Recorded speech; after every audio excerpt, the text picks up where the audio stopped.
누가복음 1장 1절에서 10절까지 말씀 한 절씩 교독하겠습니다.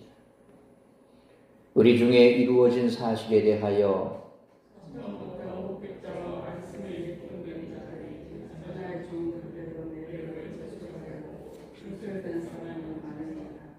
그 모든 일을 근원부터 자세히 미루어 살핀 나도 데오빌로 각하에게 차례대로 써보내는 것이 좋은 줄 알았노니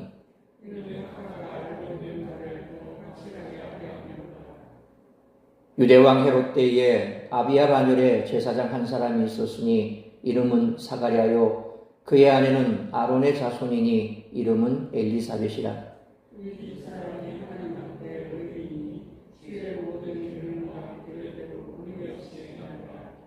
엘리사벳이 잉태를 못함으로 그들에게 자식이 없고 두 사람의 나이가 많더라.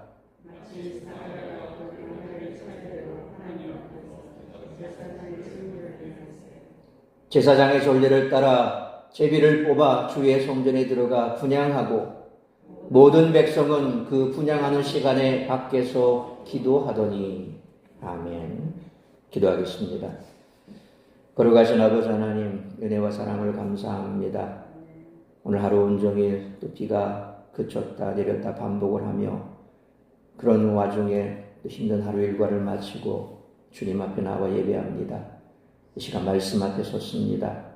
주께서 이 땅 가운데 우리를 위한 그 구원의 사역을 완성하기 위해 우리의 죄를 사하기 위해 십자가를 지시기 위해 이 땅에 오신 그 놀라운 구원의 은총, 이제 누가복음을 시작하면서 그 모든 하나님의 은혜와 또 사랑과 놀라운 구원의 은총을 우리가 다시 한번 가슴 깊이 새기는 시간 될 수 있기를 원합니다. 하루 온종일 마음 상했던 것 주님 앞에 다 내려놓습니다. 또한 우리를 힘들게 했던 여러 가지 해결되지 않은 문제 주님 앞에 다 내려놓습니다. 그저 말씀 앞에 집중할 수 있게 하여 주옵시고 가정마다 다급한 소식 오가지 않도록 붙들어 주시고 오직 말씀이 우리의 심령에 뿌려질 때에 우리의 마음밭이 곡두가 되어 30배, 60배, 100배 열매 맺는 말씀 되게 하시고 이 말씀 붙들고 날마다 구원의 은총에 기뻐하고 감사하며 그 구원의 기쁜 소식 세상 가운데 전하기로 결단하고 주님 앞에 나아가는 복된 시간 될 수 있기를 간절히 빌고 소원하오며 이 모든 말씀 우리 주 예수 그리스도의 이름으로 기도하옵나이다. 아멘. 광고 드린 대로 오늘부터 누가복음을 함께 살펴보려고 합니다. 오늘 시작 부분은 조금 깁니다.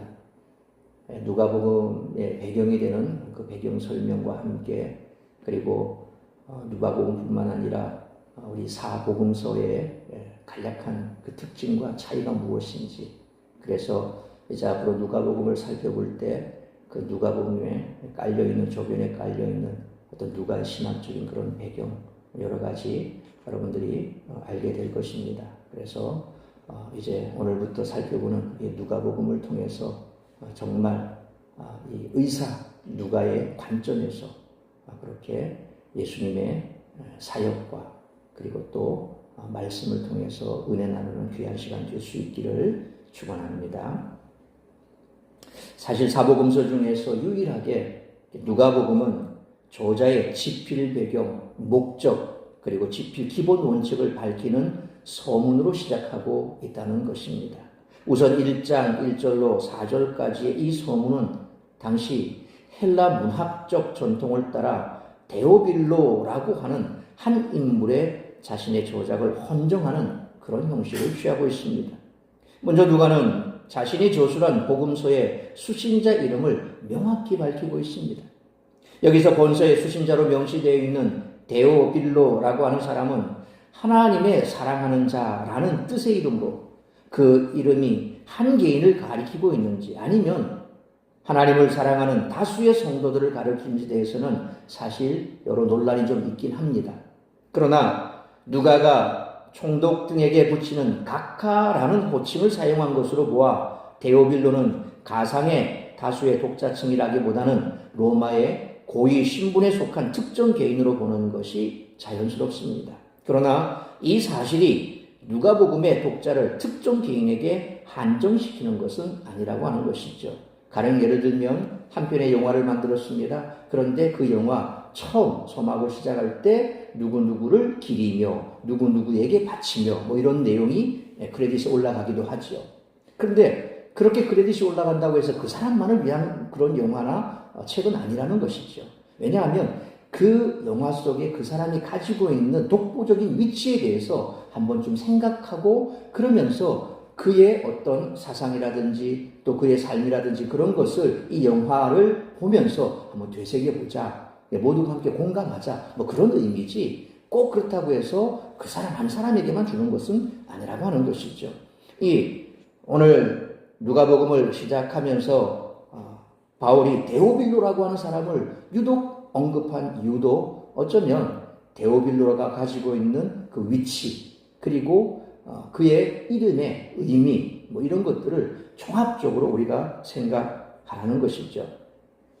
사실 누가 당시 헬라의 저술가들은 이처럼 자신의 책을 명성이 있는 그런 인물에게 헌정하는 그런 관습이 있었습니다. 그리고 그러함으로써 자신의 책에 대해 더 높은 권위와 더 많은 독자들을 확보할 수 있었던 것입니다. 이런 배경 속에서 헬라적 배경을 가지고 있던 누가 역시 당시의 문학적 관습을 따른 것으로 보입니다.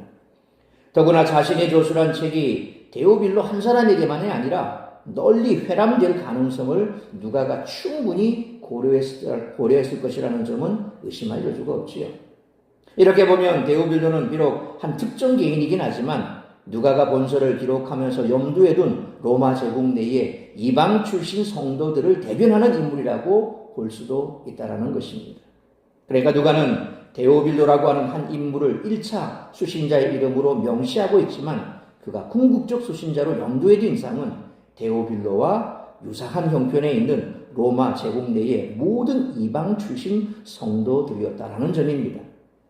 누가는 4절 말씀처럼 데오빌로와 같은 이방 출신 성도들을 대상으로 그 배운 바의 확실함을 알게 하려 한다라고 본서를 기록한 목적을 밝히고 있습니다. 이 말은 한편으로 데오빌로를 비롯한 본서의 수신자들이 복음에 대해 듣고 배운 적이 있다라는 사실을 시사하며 또 한편으로는 그렇게 듣고 배운 바에 대해 확실성을 확인해야 할 만큼 불안정한 상태에 있다라는 것을 암시해주는 두 가지 의미가 내포되어 있습니다. 당시 데오빌로를 비롯한 대부분의 이방 출신의 기독교인들은 구전으로 복음을 전해 듣게 되었으므로 복음에 대한 그들의 지식은 불확실했으며 더구나 누가가 본서를 기록하던 1세기 후반에 접어들어 예수 그리스도의 복음이 널리 확산되는 한편 예수님에 대한 잘못된 소식들이 유포되기 시작했다는 것입니다. 그래서 성경이 정동화 작업이 진행될 때에 그 당시 많이 나와 있던 여러 가지 그런 이 성경에 대한 기록들 가운데 이건 정경이 될 수 없다라고 해서 밖으로 배출된 게 바로 외경이라는 성경이 있습니다. 우리가 뭐 유다서도 있고 또 다른 뭐 여러 가지 외경들이 있습니다. 가톨릭에서는 그런 외경도 많이 포함되어 있습니다. 어쨌든 간에 이런 외경들과 차원이 다른 그러니까 예수님에 대해서 뭔가 다른 얘기를 하고 있는 듯한 그런 얘기들도 계속해서 1세기 때 나오고 있더라는 거죠. 물론 누가 이전에 복음적인 문서들이 존재했을 것이지만 누가는 이런 문서만으로는 불충분하다라고 느꼈으며 자신이 직접 붓을 들어 이방 출신의 기독교인들에게 그들이 듣고 알게 된 복음의 확실성을 제시하기를 원했습니다. 그러나 누가는 이방인들이 그 배운 바의 확실함을 알게 하려 하기 위해 자신의 복음서의 역사성을 강조하고 있습니다. 먼저 누가는 1절로 2절 말씀처럼 예수 그리스도를 통해 성취된 일들에 대해서 예수님의 공생애가 시작된 시기부터 복음의 직접 목격자된 자들과 또 그 복음의 일꾼된 자들의 전승이 있었음을 밝히고 또 그들이 전한 바를 그대로 저술하려고 한 사람이었다라고 그는 밝히고 있습니다. 그러니까 그냥 이것저것 짬뽕시켜서 만든 것이 아니라 확실한 것들을 다 모아서 그게 맞나 아닌가에 대해서 고증을 다 거친 것들만 자기가 계속해서 그것을 추적해서 기록하고 있다. 그러니까 소위 말하면 야사가 아니라 정사. 예수님 당시에 예수님을 목격했던 제자들의 증언, 그리고 그 제자들의 증언을 직접 들었던 그런 신학적으로 말하면 사도가 있고 그 사도 밑에 속사도, 소위 교부들, 속사도가 있고 그 속사도 밑에 이제 교부들이 나타나는 거거든요. 그러니까 사도 밑에 직접적으로 그 사도의 제자가 되었던 사람들, 그 사도의 말을 들었던 사람, 우리가 하는 대로 사도들은 예수님을 직접 따라다녔던 사람이죠. 그 따라다녔던 12명의 사도 가운데 이미 한 사람은 먼저 가고, 그리고 한 사람은 배반을 해서 빠졌고, 그 이후로 예수님이 뽑았던 11명, 그 11명 밑에 속사도가 있고, 그 속사도의 이제 또 제자들이 이후로는 우리는 교부다, 그렇게 신학적으로, 역사적으로 그렇게 부르고 있습니다. 어쨌든 그들의 목격담, 그들의 증언을 바탕으로 해서 그는 이 누가복음을 쓰려고 했던 거죠. 그러니까 예수 그리스도의 복음에 관한 일이 허구적 얘기가 아니라 현실, 역사의 바탕을 둔 사건이고 분명한 목격자들의 증언을 뒷받침되고 있는 이야기인 것을 그는 강조하고 있습니다. 그런 다음 누가 자신은 3절 말씀처럼 그 모든 전승을 자세하고 철저하게 검토한 다음 그 모든 일을 다시 차례로 기록하는 것이 필요하다라고 판단했다는 것을 밝힙니다. 자, 여기서 차례대로라는 것은 순서에 맞추어 연속적으로라는 뜻으로 누가는 자신의 복음서를 기술함에 있어서 역사적 시간 순서를 존중했음을 소개하고 있습니다. 물론 이것은 각 사건들을 엄격히 시간 순서에 따라 배열했다라기보다는 연대기적 순서에 따르는 것을 원칙으로 자신의 복음서를 체계화하고 조직했다라는 것을 의미합니다. 그래서 우리가 하는 대로 마태, 마가, 누가, 요한 4개의 복음서가 있지 않습니까? 가장 짧은 복음이 뭡니까? 마가복음입니다. 마가복음 가장 짧습니다. 그러니까 마가복음 엑기스만 담은 거예요. 그리고 마태복음은 굉장히 유대적인 그런 이 관점에서 적었습니다. 세리 마태가 그가 유대인으로서 유대인들에게 예수 그리스도를 말씀하기 위해서 쓴 것이 마태복음이에요. 약간 이제 유대 전통적인 색채가 강합니다. 그러면 요한복음은 또 어떠냐? 사도 요한이 이 요한복음을 썼을 때 이 요한복음은 굉장히 이 세 가지 사복음 중에서 아주 독특한 복음이 요한복음이에요. 그래서 요한복음은 사실상 아주 이건 깊이가 있는 복음입니다. 누가복음은 금방 제가 설명드린 대로 거의 연대기적 시간 순서에 입각해서 차례차례로 그렇게 덧어가면서 예수님을 소개하고 있습니다. 예수님의 행적을 쫓아가는 거예요. 그래서 사복음서 가운데 누가복음이 가장 예수님의 행적을 상세하게 기록하고 있고, 그래서 우리가 사복음서 가운데 예수님의 행적을 비교 분석할 때 누가복음을 많이 참고하는 것들은 누가복음에는 아주 상세하게 들어있고 마가복음에 없는 게 있을 수도 있고 마태복음에 빠진 부분도 있을 수도 있고, 왜냐하면 누가는 의사로서 그렇게 집요하게 역사적인 고증을 뒷받침해서 상세하게 기록하려고 하는 목적을 가지고 있었습니다. 이게 누가의 목적입니다. 뿐만 아니라 누가는 헬라인으로 이방인 사람으로서 그가 이 기록을 남길 때 이방인에게 주로 예수님을 증거하기 위해서 이 기록을 썼다라고 얘기를 하고 있거든요. 그래서 요한복음 같은 경우는 굉장히 신학적으로 깊기 때문에 요한이 이 요한복음을 기록할 때 역시 요한도 마찬가지로 내가 왜 이 복음을 썼느냐, 요한복음을 내가 쓴 이유가 뭐냐, 예수 그리스도가 하나님의 아들이며 그를 믿어 구원 얻고 영생에 이르기를 바라서 내가 이걸 썼다라고 명확하게 그 내용, 집필 내용을 얘기합니다. 아까 말씀드린 대로 누가복음의 큰 차이는 헬라적인 문화 기반에서 이런 서문, 지금 1절부터 4절까지가 그 서문에 해당되는데 그 서문이 있다라는 것은 헬라적인 그런 문화적인 기반이 있다라는 거죠. 그래서 누구를 대상으로 썼느냐, 어떤 기반에 썼느냐라는 것에 따라서 뭔가 복음서가 특색 있게 달라지는 거죠.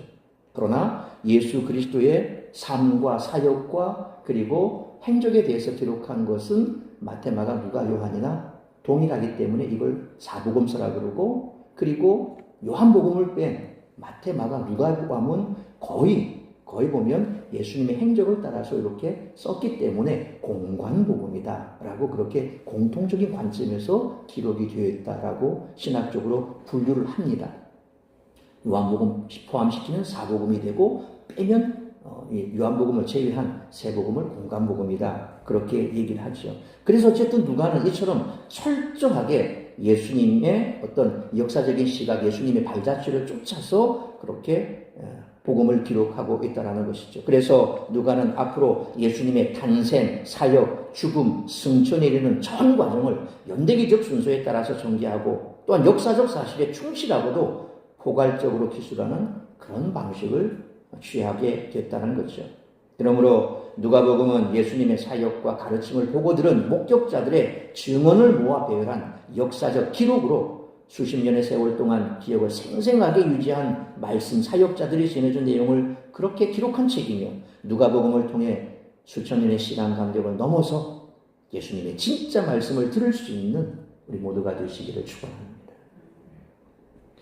이상과 같이 오늘 본문은 누가복음의 서론으로 누가는 예수님에 대해 기록한 목적과 세례요한의 탄생 배경을 오늘 본문에서 밝히고 있습니다. 누가는 자신의 글을 읽는 독자가 예수님이 누구신지, 그분이 어떤 일을 행했는지, 또 그것이 어떤 의미를 지니고 있는지를 알기를 원했습니다. 따라서 이와 같은 오늘 본문의 말씀을 통해서 우리들이 깨달아야 할 것은 첫째로 1절로 4절 말씀처럼 성도는 예수 그리스도의 삶과 사역을 증언하는 증인이 되어야 한다는 것입니다. 1절로 4절까지는 앞서 설명드린 것처럼 누가가 본서를 쓰게 된 동기와 목적을 분명히 밝히는 부분으로서 소위 서문이라고 할 수 있습니다. 이와 같은 서문은 본서 외에 복음서에는 전혀 없는 것으로 본서 저자 헬라인 누가가 그 당시 전통적인 헬라 문학의 서문 양식에 익숙한 사람이었다라는 것을 보여주고 있지요. 옛날에 어르신들, 연세 드신 분들, 그분들이 어렸을 때 어른들에게 편지를 쓰면 누구누구 전상서, 그게 타이틀이거든요. 저희도 부모님에게 어버이날 편지 쓰라 그러면 아버님 전상서 뭐 이렇게 편지를 쓰곤 했습니다. 이게 한 시대의 그 양식입니다. 각 나라마다 양식이 있듯이 이런 서문을 쓰는 것은 헬라 양식이라는 거죠. 그래서 헤로도투스를 비롯해 투키디데스나 폴리비우스 등과 같은 당시 헬라의 고전 문학가들은 본서의 서문과 유사한 서문으로 그들 작품을 시작하곤 했다라는 겁니다. 또한 유대 역사가 요세푸스 역시 에비온을 반대하여라는 그의 조서에서 본서 서문과 유사한 서문을 썼음을 발견할 수 있습니다. 이처럼 누가가 다른 복음서 기자들과 다르게 본서를 당시 헬라 문학의 특징 중에 하나인 이런 서문으로 시작했다는 것은 그가 헬라 문학에 정통한 지식이 있으며 본서를 훌륭하고도 아름다운 헬라 문체를 사용해 기록했다라는 사실을 우리에게 암시해 줍니다.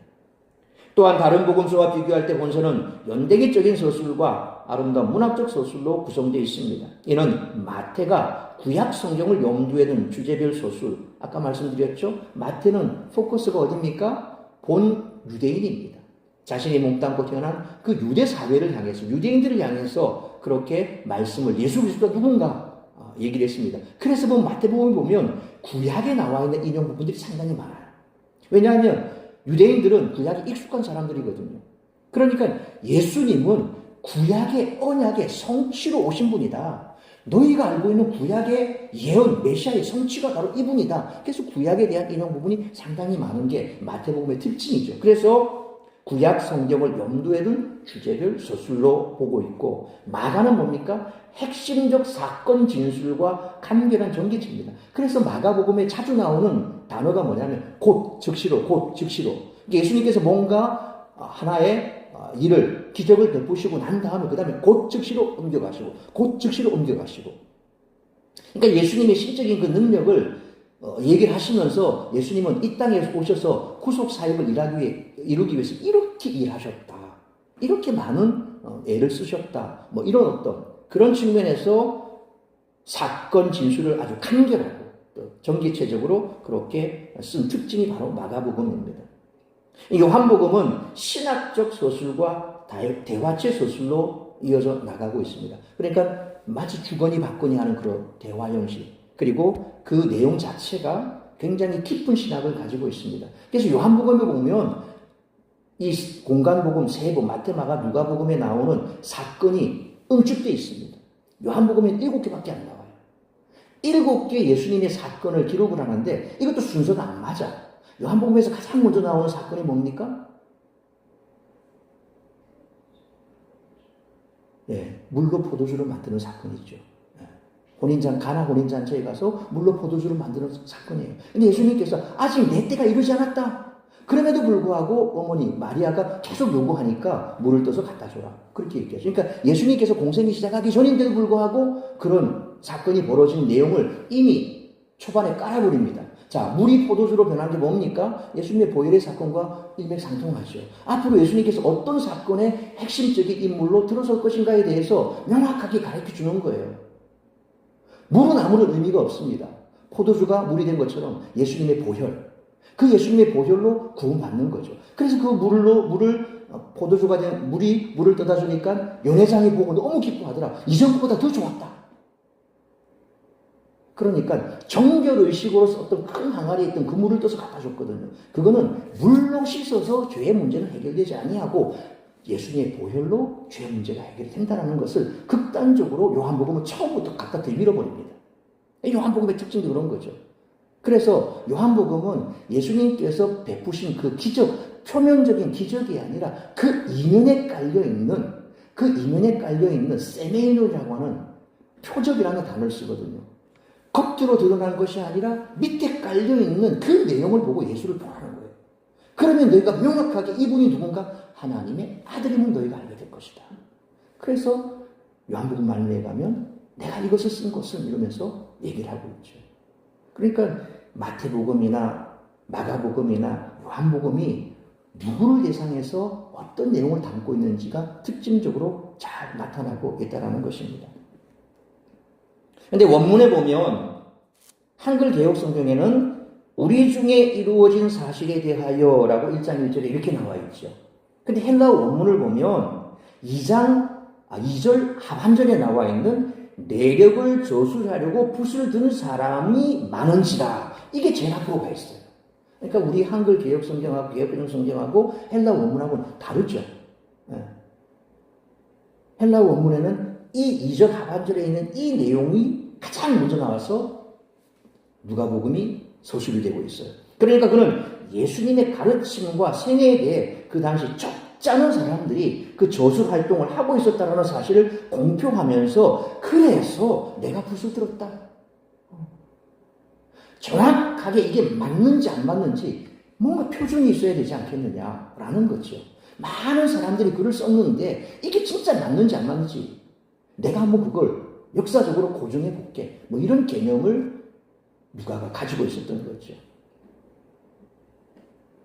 이처럼 누가는 객관적인 사실을 그의 저서 맨 앞에 내세움으로 데오빌로를 비롯한 그의 독자들로 하여금 본서가 어떤 내력에 대해서 저술하고 또 하나의 역사서라는 사실을 주목하게 만들기 위해서 이 부분을 앞으로 갖다 띄워내어서 그렇게 내용을 시작하면서 내가 쓴 글은 단순하게 그냥 쓴 글이 아니라 역사적 사실의 고증이다라는 것을 앞에 드러냅니다. 반면에 앞서 말씀드린 것처럼 우리 한글 개역 개정 성경은 뭐라고 나와 있습니까? 우리라는 단어로 지적하죠. 우리 중에 우리. 그렇다면 여기 우리는 누굴까요? 1차적으로는 예수님과 함께 생활하고 그의 사역과 가르침을 목도한 제자들일 것입니다. 제자들. 또 2차적으로는 예수님의 사역과 가르침을 직접 목도하지는 못했지만 그 제자들로부터 직접 전해 들은 누가 자신과 같은 그런 사람들을 일컬을 것입니다. 그래서 우리 중에 이루어진 사실에 대하여 예수님께서 가르침을 받은 1차적인 제자들과 그리고 그 제자들로부터 전해들은 그들에 대해서, 그들이 말한 것에 대해서 그런 얘기가 되겠죠. 그리고 그 당시 기독교 저술가들은 어떤 관념적인 사상이나 위인의 어록에 대해 저술한 것이 아니라 틀림없는 사실에 대해서 그는 저술했다라고 합니다. 이 사실은 1절에서 보면 이루어진 사실이라고 했습니다. 이루어진 사실. 그러니까 이루어진이라는 수식을 받고 있죠. 이 단어는 복음서 중에 유일하게 여기서만 나타나는 단어로 완료 분사 수동태로 쓰여져 있습니다. 철저하게 성취되어 있는, 완전히 납득되고 있는 그런 의미를 가지고 있습니다. 예수님의 생애, 사역 그리고 가르침에 관한 사실이 구약의 성취라는 측면에서 얘기를 한다면 철저하게 성취되어 있다. 이건 마태적인 관점이죠.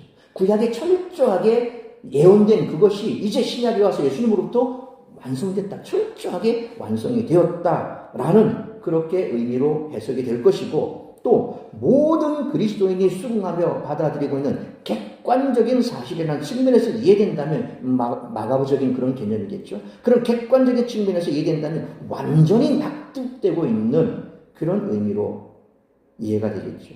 그래서 완전히 납득되고 완전히 성취된 이 사실에 대해서 내가 기록한다라는 겁니다. 사실 복음서 중에서 가장 먼저 기록된 것은 마가복음이라고 얘기를 합니다. 마가복음. 이게 역사적으로 우리가 이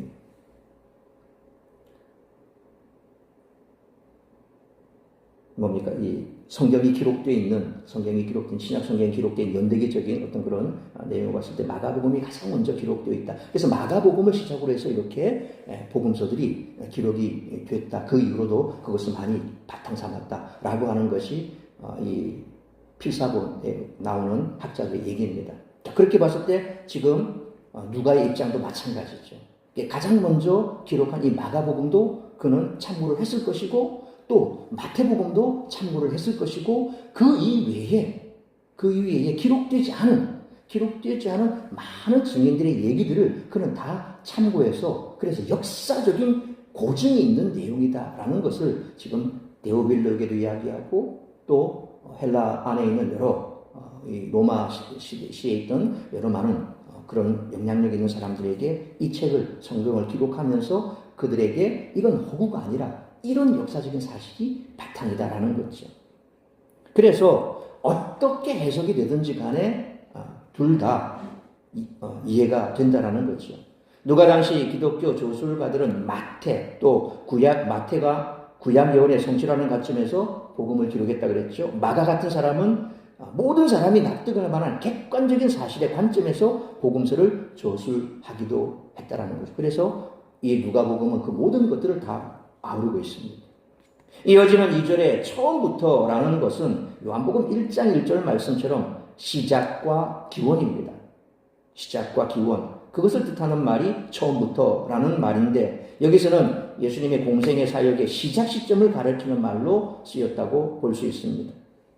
이들은 잊지도 않은 신학적 내용이나 신빙성 없는 구전으로 전해오는 것들을 기록한 것이 아니라 처음부터, 곧 예수님의 공생의 사역이 시작될 때부터 예수님과 함께 있던 사도들로부터 직접 전해들은 역사적인 사실을 기록한 것입니다.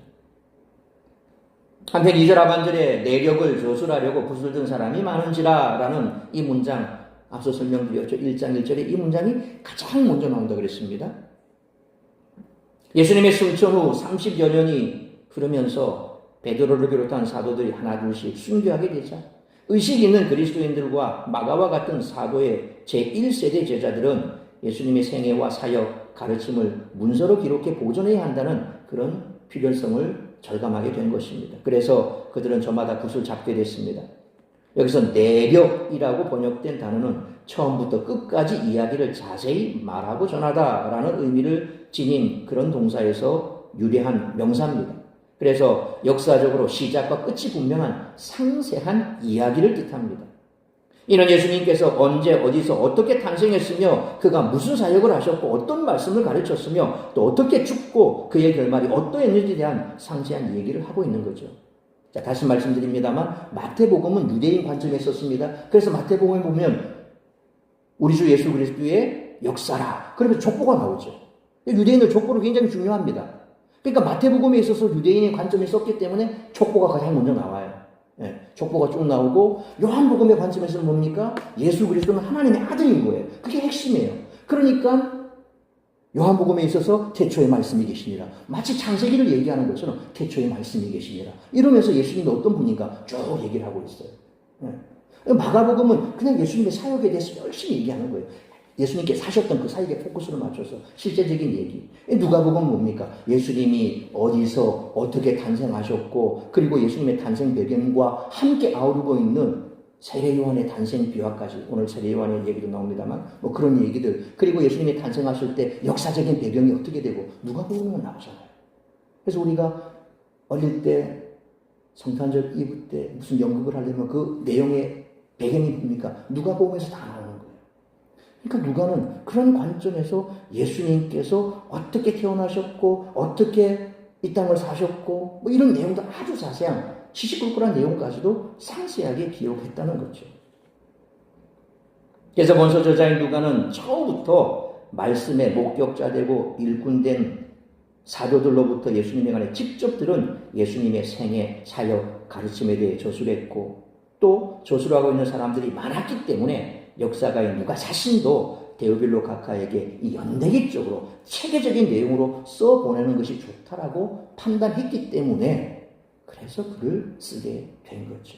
그래서 누가는 3절 말씀처럼 모든 일을 차례대로 기록하고자 했다라고 했습니다. 이러한 의도에 따라 누가복음은 시간적 순서대로 기록됐고 아울러 공간적인 순서, 예수님의 사역이 갈릴리에서 시작을 해서 사마리아를 거쳐서 다시 예루살렘으로 돌아오는 이게 예수님의 생애거든요. 3년의 공생의 생애가 이렇게 갈릴리에서 시작해서 사마리아를 거쳐서 이제 다시금 십자가를 지기 위해서 예루살렘으로 들어오는 이런 공간적인 시점을 그대로 밟고 있습니다. 뿐만 아니라 약속과 성취라는 구속사적인 순서도 함께 그 속에 반영되어 있습니다.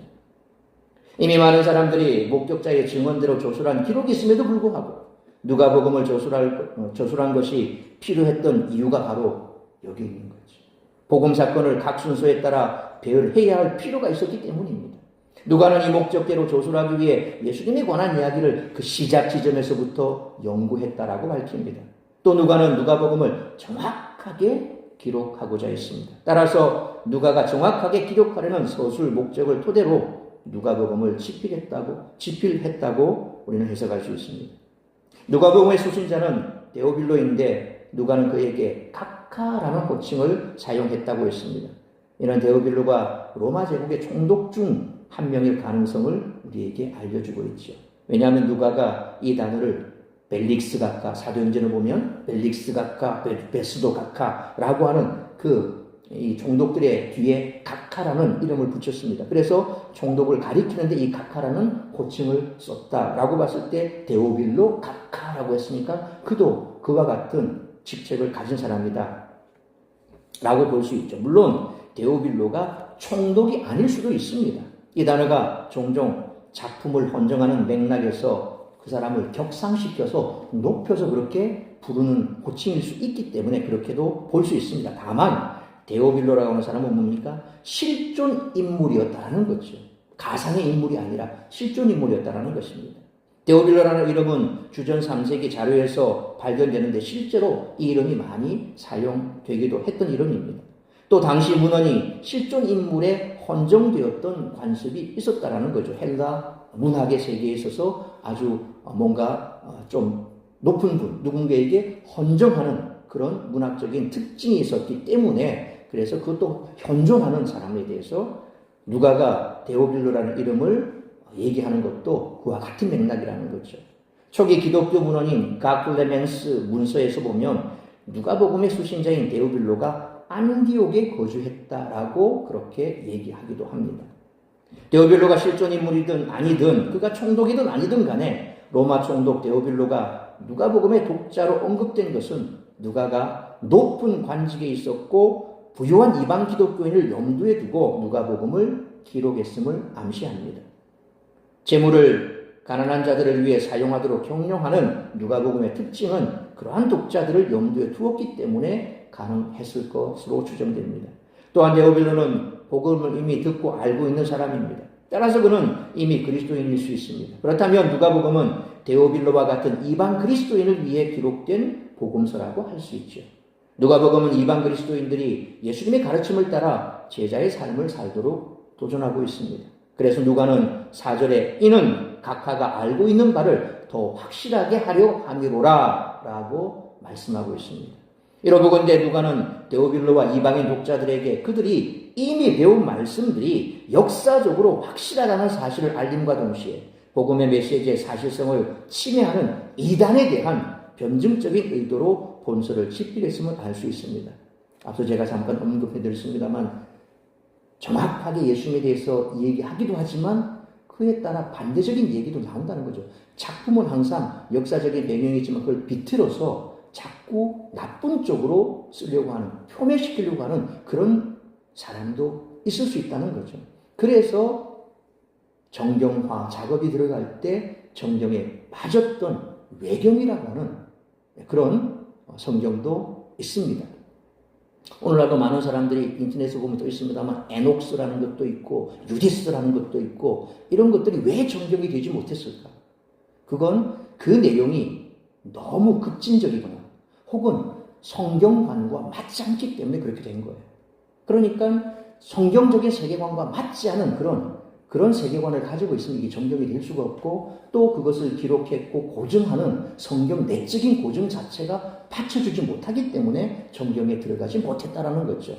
그런 것들이 많기 때문에 정통적으로 예수님을 만나지 못했던 예수님의 제자 이외에 예수님의 제자로부터 들었던 사람들 이외에 또 그 예수님의 제자로부터 직접 들은 그 사람들에게 직접 들었던 사람 이외에 몇 달이 건너가 보면 완전히 내용이 와전돼 버리는 거죠. 그래서 누가는 안타깝던 거예요.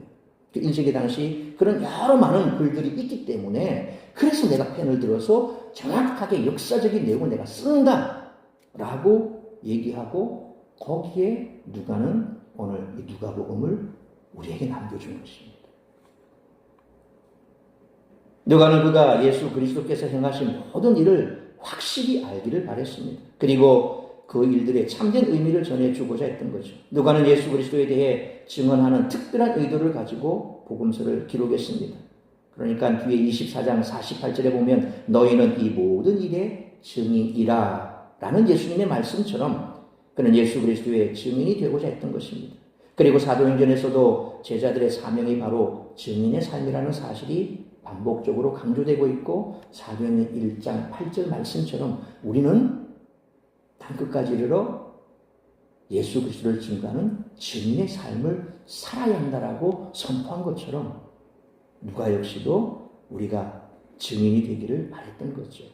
그러므로 예수 그리스도를 믿는 우리의 사명도 마찬가지로 누구에게나 예수 그리스도의 가르침과 그분의 행하신 일들을 증언하는 증인의 삶이라는 사실을 항상 잊지 않고 복음 증인의 사명 잘 감당하는 우리 모두가 되시기를 축원합니다. 두 번째로 5절로 7절 말씀처럼 참담한 현실에서도 하나님의 역사는 진행되고 있다는 것입니다. 누가는 5절로 6절 말씀처럼 세례 요한을 낳은 사가랴와 엘리사벳을 의로운 사람이라고 소개하고 있습니다. 여기서 의롭다라는 디카이오스라고 하는 이 단어가 어떤 의미로 사용되었는지는 주의 모든 계명과 규례대로 흠이 없이 행하였더라 라는 그 다음 구절로 이어지고 있습니다. 사가랴와 엘리사벳은 율법을 흠이 없이 지켰다라는 점에서 의로웠다라고 평가하고 있습니다. 왜냐하면 이러한 언급이 없으면 당시 시대적 상황을 고려할 때 독자들이 사가랴와 엘리사벳이 율법을 잘 지키지 않고 살아서 벌을 받아서 자녀가 없다라고 오해할 수도 있기 때문입니다. 지금이나 그때나 자녀를 낳지 못한다는 것은 하늘로부터 벌을 받은 거죠.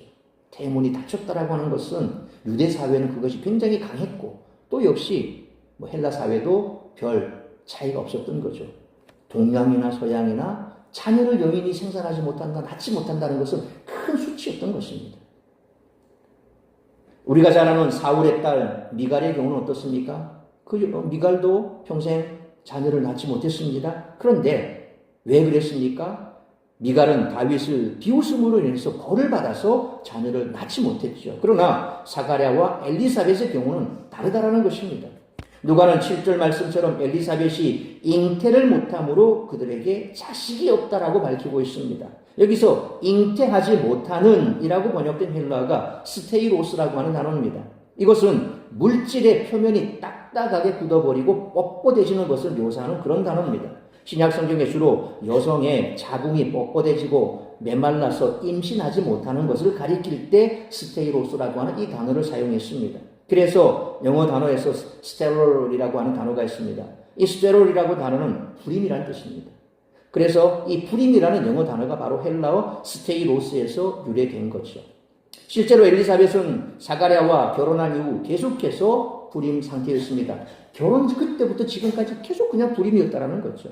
이는 상태의 지속을 나타내는 n이라고 하는 미완료 과거 동사가 그 앞에 붙어 있습니다. 그러나 7절 말씀은 엘리사벳이 곧 임신하게 될 것을 암시하는 복선이기도 하죠. 이처럼 누가는 글을 시작하면서 요한이라는 인물의 출생에 대해 먼저 언급하는데 요한의 아버지 사가랴는 제사장의 24반열 가운데 하나인 아비야 반열의 제사장이었다고 소개합니다. 각 반열은 1년에 2번 일주일 동안 성전 봉사 직무를 감당하는데 아비야 반열은 8번째 반열이었습니다. 또 그의 아내 엘리사벳은 제사장 아론의 후손이었습니다. 이들 부부에 대해 누가는 의인 곧 율법을 온전히 지키는 사람들이라 그렇게 소개하고 있습니다. 그런데 이들에게는 자식이 없었고 이미 나이도 많았다고 기록합니다. 세례 요한의 등장은 로마가 유대 땅을 통치하던 때입니다. 이때 헤롯은 로마 제국에게 통치권을 위임받은 상태였습니다.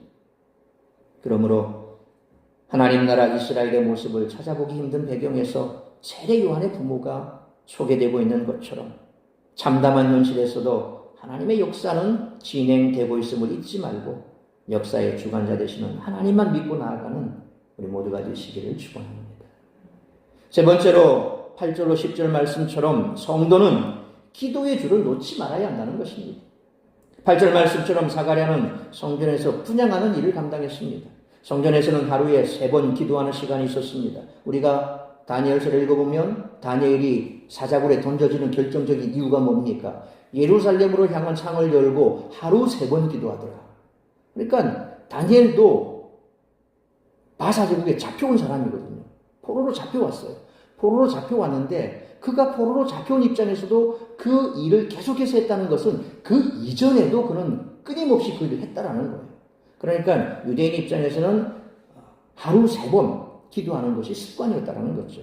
그리고 분향은 아침과 저녁 2번 이루어졌습니다. 9절 말씀처럼 당시 제사장들은 24반열로 구성되어 있었고 각 반열은 1년에 한 주간씩 2차례 성전 봉사를 했습니다. 그러나 각 반열에는 9,000명에서 900명에서 1,000명 정도의 제사장이 있습니다. 900명에서 1,000명 제사장이 한 반열에 있습니다. 그 반열에 24반열입니다. 숫자가 엄청나죠. 그래서 제사장의 직무를 담당하기 위해서는 제비를 뽑아야 했습니다. 유대인들은 중요한 결정을 할 때 흔히 제비 뽑기를 시행하죠. 그래서 이 창세기에 보면 우림과 둠밈이 나옵니다. 제사장의 레위기에 보면 제사장의 의복을 얘기를 할 때 거기에 하나님의 뜻을 묻는 우림과 둠밈이 거기 안에 있더라. 제사장 겉옷에 에봇에 있더라 라는 표현을 하고 있습니다. 그건 뭡니까? 하나님의 뜻이 무엇인지 그렇게 밝혀내는 그거죠. 그게 제비뽑기입니다. 특히 성전에 들어가 하나님께 분향하는 일은 제사장에 있어 평생 한 번 있을까 말까 한 기회였죠. 그렇죠. 900명에서 1000명이 되는 한 반열이 그렇는데 한 반열이 900에서 1000명입니다. 24반열이니까 거기에서 뽑히려 그러면 이건 그렇죠. 로또에 뽑히는 거죠. 그 정도로 아주 어려운 일입니다. 그런데 그 특권이 이번에 누구에게 주어졌습니까? 사가랴에게 주어진 것이죠. 좀처럼 얻을 수 없는 분향하는 특권을 얻은 사가랴는 그가 가질 수 있는 가장 엄숙하고 경건한 마음으로 분향했을 겁니다. 그리고 10절 말씀처럼 그 시간에 백성들은 밖에서 뭘 하고 있었다고 되어 있습니까? 기도하고 있었습니다. 근데 여기 모든 백성이 기도하더라 그랬는데 이 모든 백성은 이스라엘 전체 백성을 가리키는 표현이라기보다는 당시 성전에 나와 예배 중에 있던 신실한 이스라엘 백성을 가리키는 거죠. 한편 성전에서는 하루 3번 기도하는 시간이 있었고 분향은 아침 저녁 2번 한다 그랬습니다. 확실치 않지만 다니엘 9장 21절에서 저녁 제사 때 천사 가브리엘이 나타난 적이 있는데 그것으로 보았을 때 저녁 분향 때인 것으로 추정이 됩니다. 이때 분향의 연기가 뭡니까? 기도의 시작을 알리는 신호였다라는 것이죠. 근데 여기 언급된 기도하더니라는 말이 미완료형과 분사형이 합쳐져 진행의 의미를 나타내는 그런 단어로 보아서 백성들은 사가랴가 분향하는 시간 내내 잠시 기도한 것이 아니라 하나님 앞에 사가랴가 들어가서 분향하는 그 시점부터 끝날 때까지 계속해서 그들은 밖에서 기도를 했던 거죠. 그 당시 유대인들이 분향 시간에 맞춰 기도하는 것은 그들의 기도가 분향단의 연기와 함께 하나님께 상달된다고 여기고 있었기 때문인 것으로 보여집니다. 그래서 금대접의 금향로에 있는 이 향을 천사가 가지고 하늘로 올라가는 것. 요한계시록이면 나오죠. 그게 뭡니까? 그건 성도의 기도라 그렇게 되어 있습니다. 그러니까 우리가 기도하는 것은 땅에 떨어져 소멸됨이 없다고 사무엘에 나온 것처럼 우리의 기도는 땅에 떨어져 소멸됨이 없습니다. 다 올라갑니다. 그때는 하나님께 달려있죠. 우리는 그저 기도할 뿐입니다. 어떻게? 응답될 때까지. 그때까지 우리는 멈추지 않고 기도해야 되는 거죠. 그래서 예수님께서도 강청하는 과부의 예를 들면서 왜 그렇게 불의한 재판장에 가서 계속 기도하게 했느냐? 왜 계속 기도했냐? 그러면서 예수님께서 그가 불의할지라도 그 과부의 강청함으로 그의 청을 들어준 것처럼 하물며 하늘에 계신 너희 아버지께서 왜 응답하지 않겠느냐? 불의한 자라도 귀찮으니까 들어주는데 하나님께서 너희를 귀찮게 생각하겠느냐? 기도하라는 거죠. 계속 하라는 거죠. 뭐 할 때까지? 응답될 때까지. 하나님은 이러한 때에도 구원의 경륜을 하나씩 이루어 가셨음을 보게 됩니다. 그러므로 잠언 15장 29절에 여호와는 악인을 멀리하시고 의인의 기도를 들으시느니라 라는 말씀처럼 죄악의 세력이 아무리 득세하는 시대에 살지라도 사가랴처럼 그리고 당대 많은 경건한 유대인들처럼 기도의 줄을 놓지 말고 먼저 그의 나라와 그의 의를 구하는 의로운 간구를 드리는 우리 모두가 되시기를 축원합니다. 사랑하는 성도 여러분, 누가는 서두에서 이스라엘이 처한 암담한 배경을 소개했습니다. 그런데 이는 예수님을 만나기 전 모든 인류가 처한 상황 같습니다. 성도가 된 우리도 예수님을 만나기 전은 소망이 없는 인생이었습니다. 그러나 이 절망의 시간을 하나님은 구원의 배경으로 삼으셨습니다.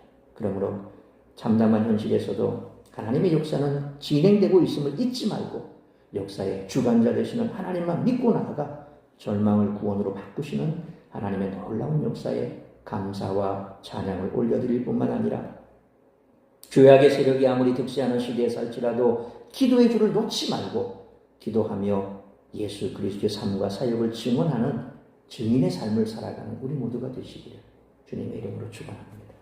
기도하겠습니다. 걸어가신 아버지 하나님, 은혜와 사랑을 감사합니다. 오늘 주신 말씀처럼 우리가 이 땅 가운데 아무리 힘든 상황에 놓인다 할지라도 하나님의 역사의 수레바퀴는 돌아가고 있습니다. 우리가 고난 가운데 있고 절망 가운데 있고 소망 없는 삶을 살아갈 때 그때 하나님께서는 우리를 부르실 때로 여기고 우리를 불러 구원하셨습니다. 절망은 모든 것이 사라지는 그런 순간이 아닙니다. 우리가 모든 것이 이제는 앞으로 나아갈 수 없는 그런 상황이 아니라는 것입니다.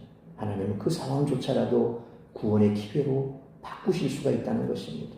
그래서 우리가 이 땅 가운데 여전히 절망 속에 있고 삶의 방향을 찾지 못해서 우왕좌왕하는 주님을 알지 못하는 죽어가는 영혼들, 그들에게 복음을 증거하는 증인의 삶을 우리가 살아야 할 것입니다. 우리가 그런 삶으로 주님 앞에 나아갔듯이 그들 또한 그런 삶으로 인도해야 될 책임이 우리에게 있는 줄 믿습니다.